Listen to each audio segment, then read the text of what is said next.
Merci pour l'occasion que tu nous donnes de partager ta parole.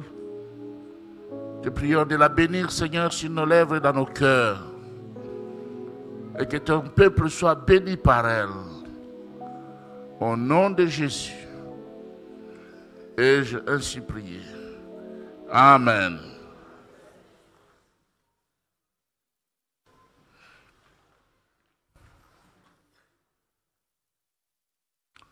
Jean 7, 37 à 38.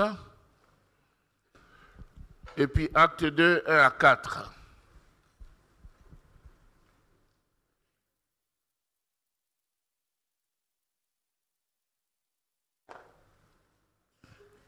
C'est la saison de l'esprit.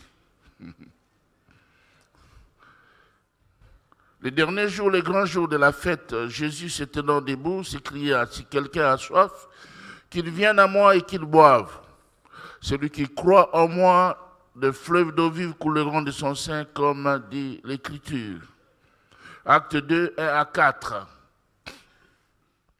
Le jour de la Pentecôte, ils étaient tous ensemble dans le même lieu. Tout à coup, il vint du ciel un bruit comme celui d'un vent impétueux, et il remplit toute la maison où ils étaient assis.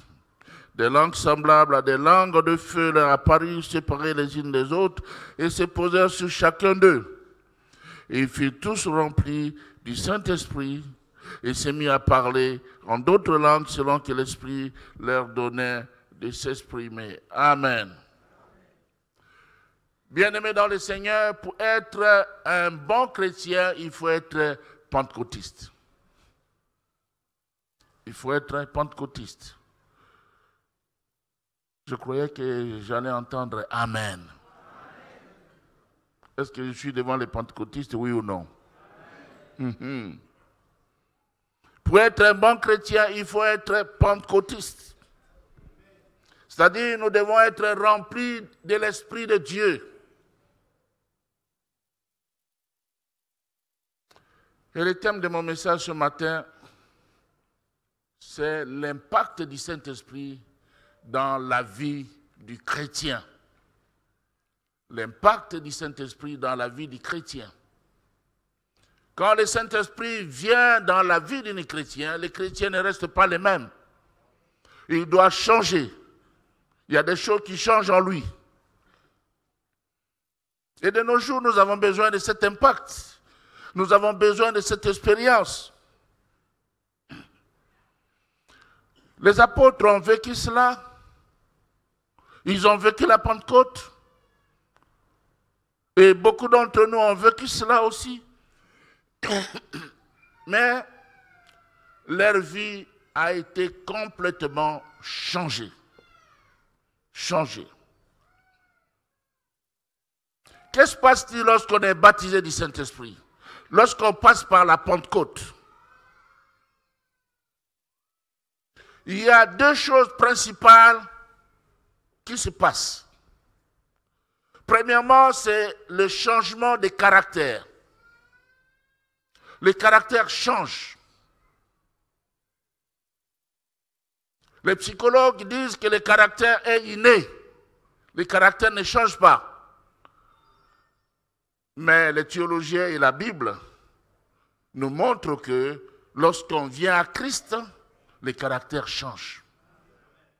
Et surtout lorsque le Saint-Esprit vient en nous, lorsqu'il y a plénitude du Saint-Esprit, beaucoup de choses changent.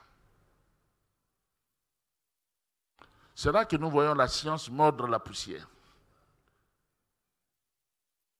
Ce qui est mieux, bien aimé dans le Seigneur, ce n'est pas ce qui vient de la terre, j'ai l'habitude de vous le dire, c'est ce qui vient du ciel. La science peut se tromper.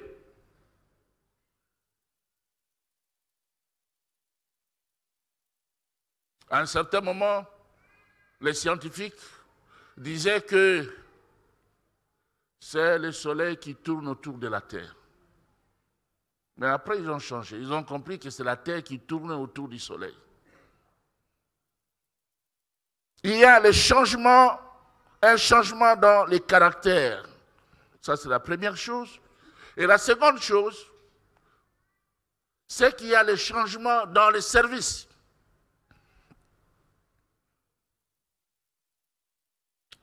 Voyons le changement dans le caractère. Lorsque le Saint-Esprit habite une personne, lorsque le Saint-Esprit remplit quelqu'un, il y aura changement dans son caractère. On va aimer l'Église. On sera l'ami de l'Église. On n'a pas besoin de nous pousser pour venir à l'Église. Le Saint-Esprit va nous réveiller. Le Saint-Esprit va nous pousser. On va aimer l'Église. On va aimer les choses de Dieu. On va aimer les frères et les sœurs d'un amour pur, sans intérêt. On va aimer l'évangélisation. On va parler de Christ aux autres sans qu'on nous pousse. On va aimer les témoignages. On va rendre témoignage auprès des uns et des autres. On va dire ce qu'on était, ce qu'on est devenu. On va aimer la lecture de la parole de Dieu. Et on va aimer la prière, la vie des prières. Ce ne sera plus des prières flash. Mais on va prier assez longtemps. Parce que le Saint-Esprit qui est en nous va nous aider à prier, et à prier, et à prier. Il va nous motiver.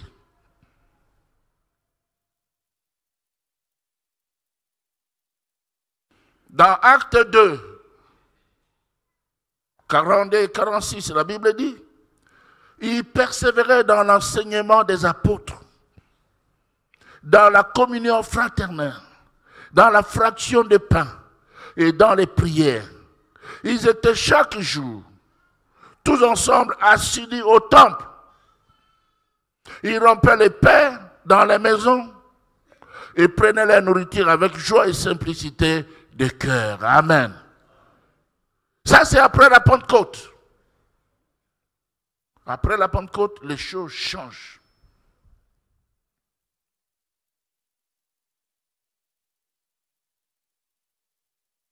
Et puis, il y a l'ardiesse spirituelle.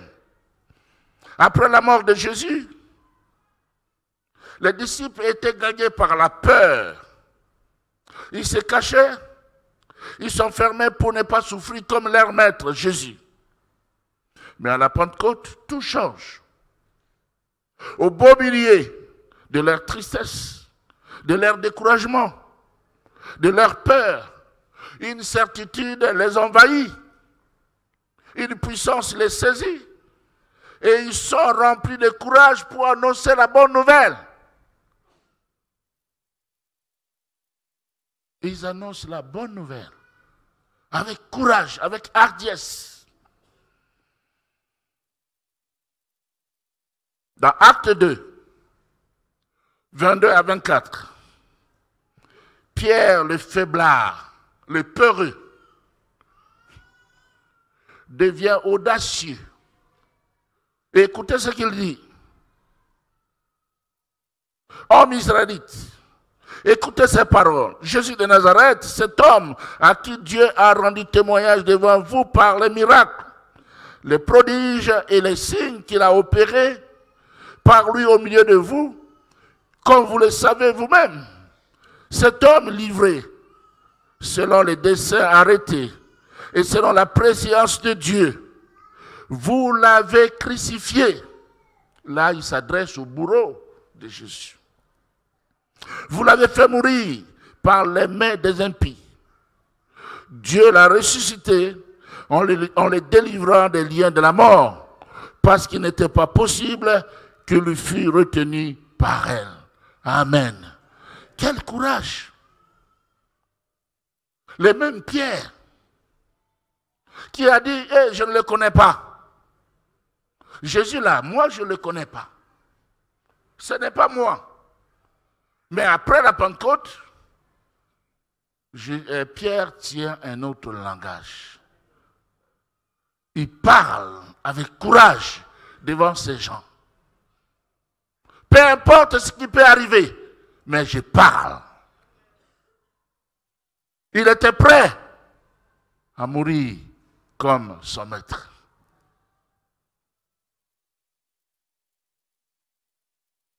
Bien-aimés, après la Pentecôte, on devient une source de bénédiction. Une source de bénédiction pour les autres. Nous l'avons lu dans Jean 7, 37 à 38. Le dernier jour, le grand jour de la fête, Jésus se tenant debout s'écria, si quelqu'un a soif, qu'il vienne à moi et qu'il boive. Soif de la Pentecôte, soif de l'Esprit de Dieu. Qui viennent à moi et qui boivent. Celui qui croit en moi, de fleuves d'eau vive couleront de son sein, comme dit l'Écriture. L'eau, c'est une bénédiction. C'est une bénédiction. J'étais dans les pays d'Israël, mais vous voyez la poussière. La poussière. Les gens n'ont pas d'eau. Quelquefois, les enfants se baignent ou vont nager dans les retenues d'eau. On fait des retenues d'eau pour abreuver les bêtes.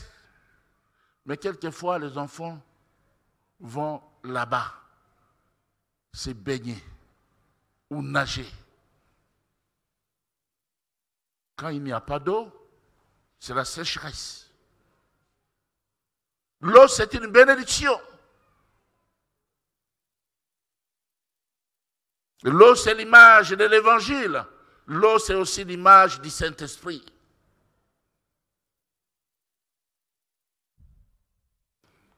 Dès que nous avons l'Évangile en nous, dès que le Saint-Esprit est en nous, nous devenons une source de bénédiction pour les autres.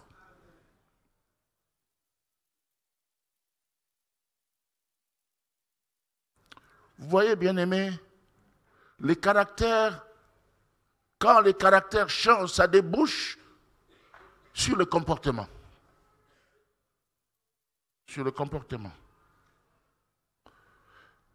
Un autre élément qu'il faut souligner, c'est que nos yeux s'ouvrent et nos oreilles sont labourées. Il y a des choses qu'on ne voyait pas, mais on peut les voir clairement.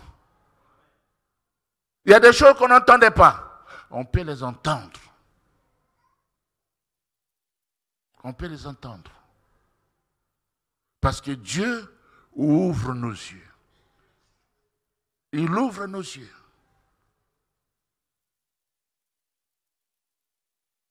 Et il laboure nos oreilles. Voici ce qui s'est passé avec l'énigme éthiopien et Philippe. Philippe a entendu le Saint-Esprit lui parler. Si vous voyez dans Actes 8,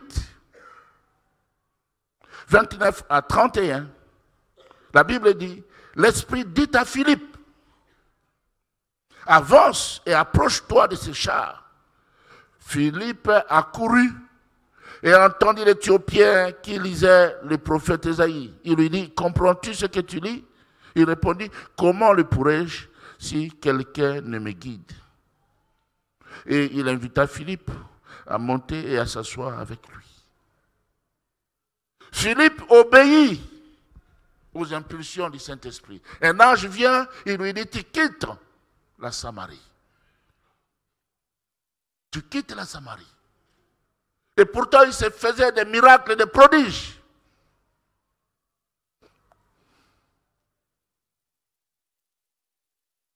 Mais Philippe ne suit pas la bénédiction.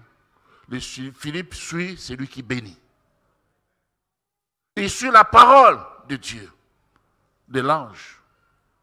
Et il obéit.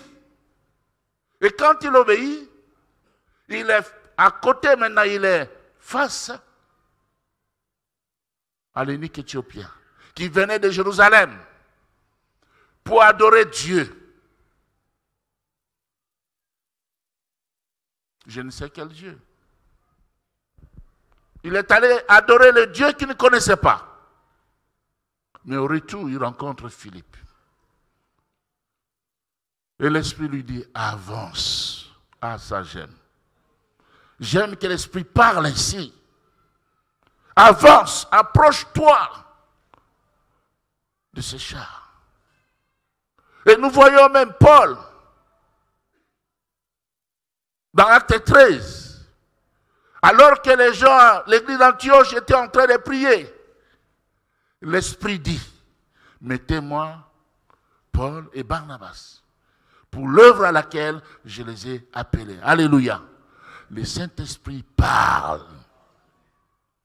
Il parle. Parfois, c'est une voix douce, légère. Il parle au fond du cœur.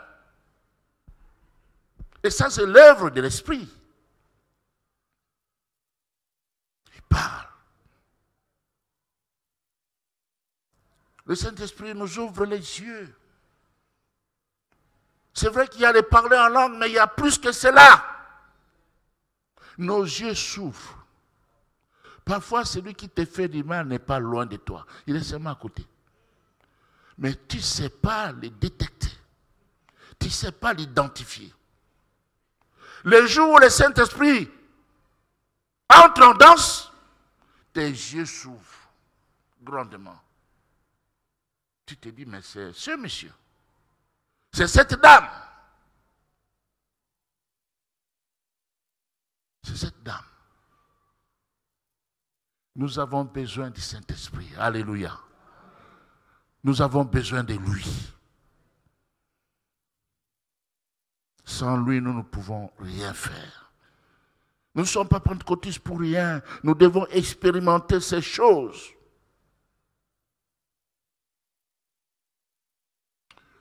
Étienne était rempli du Saint-Esprit.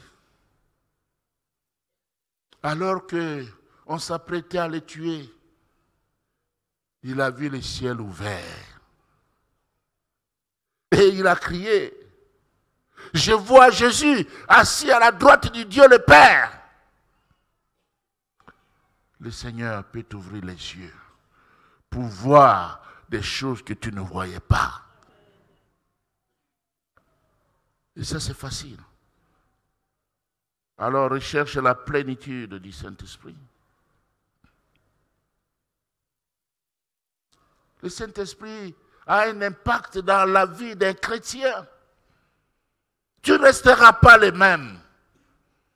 Beaucoup de choses en toi vont changer. Dans le caractère, dans le comportement, dans tes relations avec le Seigneur. Et le second point, c'est le service. C'est vrai que lorsqu'on est rempli du Saint-Esprit, eh bien, c'est le parler en langue qui en est le signe initial. Mais nous ne voulons pas nous arrêter seulement au parler en langue. Car quelquefois, ceux-là qui sont chrétiens, parce qu'ils ont une dose de l'esprit, quand on reçoit Christ, il y a le cachet de l'esprit en nous. Mais il faut la plénitude. Et par moments, nous constatons que ceux-là qui ne sont pas encore passés par la plénitude ont une vie réglée, plutôt que ceux-là qui se réclament baptisés du Saint-Esprit. Alors, il ne faut pas se limiter au baptême. Il y a eu des cas de baptême du Saint-Esprit. Nous voyons à la Pentecôte. Nous voyons cela aussi chez Corneille. Nous voyons tous ces différents cas. Nous voyons dans l'église d'Éphèse, quand Paul arrive, il commence par leur parler de cela. Et puis il prie pour eux, ils sont baptisés. Ça, c'est dans Acte 19.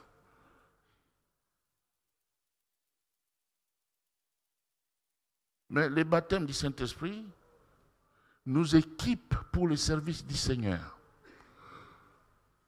Pour le service du Seigneur. On est revêtu de puissance pour accomplir la mission de Dieu. Ça, c'est Acte 1:8. Mais vous recevrez une puissance. le Saint-Esprit survenant sur vous. Et vous serez mes témoins à Jérusalem, dans toute la Judée, dans la Samarie et jusqu'aux extrémités de la terre. Comme j'ai l'habitude de le dire, la Pentecôte est le coup d'envoi de la mission dans le Nouveau Testament.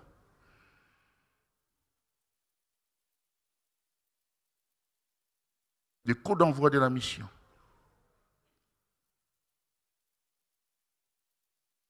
De Jérusalem, l'Église a touché la Judée, puis la Samarie jusqu'aux extrémités de la terre.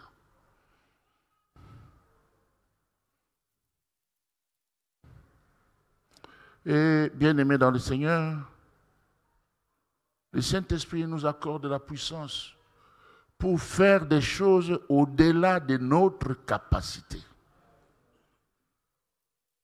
Ce que moi je ne peux pas faire, le Saint-Esprit va m'aider à le faire. Il va m'aider. Moi je suis limité, mais l'Esprit de Dieu est illimité. Il va t'aider dans ce que tu fais. Il va t'aider. Il va te donner la puissance pour opérer des miracles. Il y a ce cas-là de ce boiteux de naissance qui a été guéri dans Acte 3, 1 à 10. Il était là en train de demander l'or et l'argent. Mais Pierre, le premier pentecôtiste, prédicateur pentecôtiste après Jésus-Christ, il était pauvre. Il a dit, je n'ai ni or ni argent, mais j'ai plus que l'or et l'argent. Je sais qu'il vient du ciel. L'or et l'argent viennent de la terre. Et je dis cela toujours. Ce qui vient de la terre n'est pas comparable à ce qui vient du ciel. Ce que j'ai, je te le donne. Au nom de Jésus de Nazareth, lève-toi et marche. Cet homme s'est levé, il a marché, il a sauté, il a dansé et il est entré dans le temple.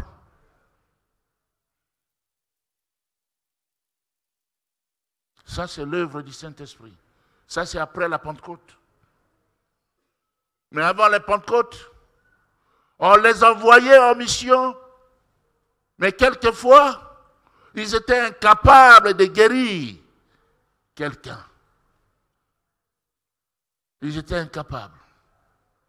Mais après la Pentecôte, et pourtant Jésus n'était plus là, les choses avaient changé. Alléluia.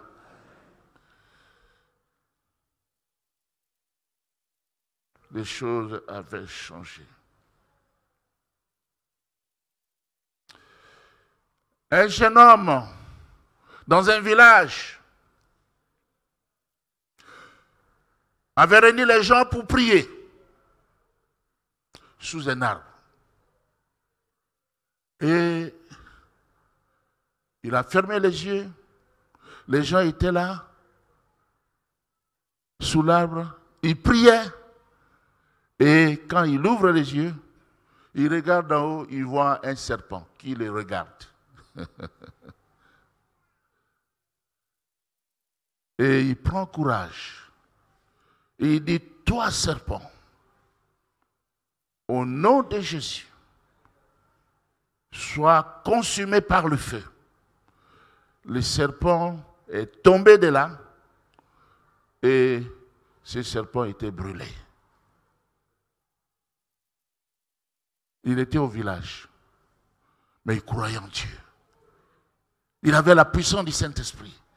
Le serpent est tombé mort. Tu as une bombe que toi tu ignores, que tu ne connais pas. Tu te promènes avec une bombe, avec une dynamite. Le mot puissance, c'est dunamis. Ça vient de dynamite. C'est ce qui se passe à Kinsuka quand on fait sauter les pierres. C'est une énergie extraordinaire. Tu as cela.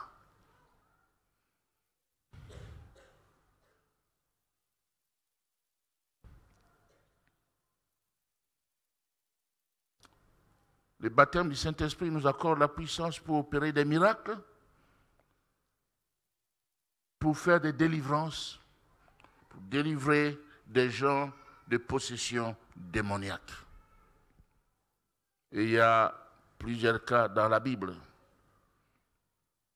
Dans Actes 8, 7, la Bible dit « Car des esprits impurs sortirent de plusieurs démoniaques en poussant des grands cris, et beaucoup de paralytiques et de boiteux furent guéris. » Ceci arriva avec Philippe en Samarie. Et nous savons ce qui est arrivé aussi avec Paul. Dans Actes 16, avec cette femme qui avait cet esprit de Python. Cet esprit de Python. Par moments, dans des églises, il y a des gens qui font semblant d'être chrétiens. Ils ont un langage chrétien. Alléluia, gloire à Dieu. Amen. Mais au fond, ce sont des loups ravisseurs. Mais Paul a pu détecter cette femme. A pu voir ce qu'il y avait en elle. Et il a chassé cet esprit-là. Et la femme était délivrée. Bien-aimés dans le Seigneur, les cas sont légion. L'Esprit de Dieu est là aussi pour nous donner la sagesse. La sagesse. La sagesse. Beaucoup de gens prétendent qu'ils ont l'Esprit de Dieu, mais ils manquent de sagesse. L'Esprit de Dieu, c'est l'Esprit de sagesse, c'est l'Esprit d'intelligence. Comment toi, jeune homme, tu te comportes devant la femme d'autrui? Ma sœur, comment toi tu te comportes dans l'église? Tu viens vendre ta personne dans l'église? Tu viens pour biper les hommes? Où est l'Esprit de Dieu en toi? L'Esprit de Dieu nous donne la sagesse. Quand on voit quelqu'un qui a Dieu, on dit celui-là, c'est un homme de Dieu. C'est une femme de Dieu. Cette fille craint le Seigneur. Mais lorsque tu viens, même dans l'église, avec une poitrine à moitié nue, un ventre qui est nu, qu'est-ce que tu cherches? Nous pouvons dire que tu n'as pas l'Esprit de Dieu. Tu as un autre esprit. Et tu as besoin de chercher l'Esprit de Dieu pour te donner la sagesse. Même si tu as besoin d'un mari, tu n'as pas besoin d'artifice. Si tu as l'Esprit de Dieu, Dieu va te donner un mari propre à toi. Un mari qui fera ton bonheur. Au lieu de te comporter comme les filles du boulevard. Bien-aimés dans le Seigneur, cela est primordial dans la vie d'un chrétien. Nous pouvons tout avoir, mais si nous manquons l'Esprit de Dieu, nous manquons tout. L'Esprit de Dieu travaille avec Jésus, avec la parole de Dieu. Cet esprit est notre ressource. Nous ne nous appuyons pas sur le monde, sur les avoirs, sur les relations. Lorsqu'on s'appuie sur le Saint-Esprit, on ne sera jamais déçu. Il nous avertit, il nous parle, il nous guide, il nous aide dans notre faiblesse. Ce n'est pas pour rien que Jésus a dit, il est avantageux que je m'en aille. Parce que si je ne m'en vais pas, le consolateur ne viendra pas. Un autre qui est égal à moi-même viendra, il sera avec vous. Amen. Nous allons prier.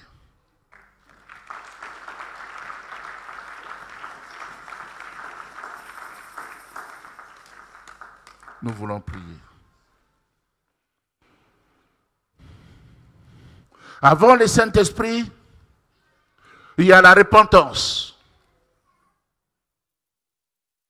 On se répand de ses péchés.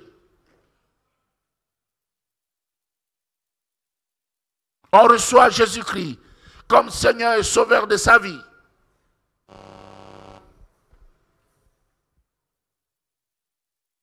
Ensuite, le Saint-Esprit peut venir.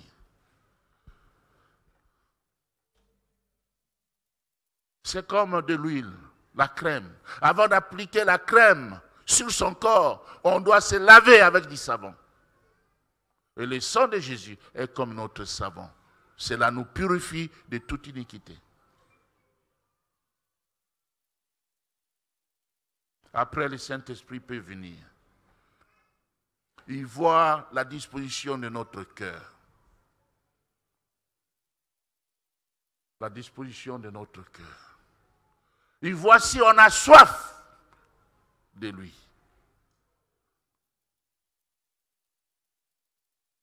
Si tu as soif, il vient. On ne donne pas l'eau à boire à celui qui n'a pas soif. Il faut avoir soif. Si quelqu'un a soif, qu'il vienne à moi. Quelqu'un a-t-il soif ce matin? T'es-tu repenti de tes péchés? Si oui, tu es heureux. Sinon, tu as l'occasion de te repentir ce matin. Dire non à tes péchés. Oui à Jésus. Y a-t-il des gens comme ça ce matin qui veulent dire oui à Jésus? S'ils sont là, qui lèvent leurs mains. On aimerait prier avec eux. Merci. Que Dieu vous bénisse. Merci. Merci. Merci. Merci. Vous qui avez levé vos mains, veuillez vous lever là où vous êtes, s'il vous plaît. Levez-vous là où vous êtes. Merci. Merci. Ce matin, quelqu'un a-t-il soif? Soif de l'Esprit de Dieu. Si tu as soif de l'Esprit de Dieu, tu peux te lever là où tu es aussi. Nous allons prier ensemble. Alléluia. Alléluia. Papa Franck. Alléluia. Nous voulons prier ensemble.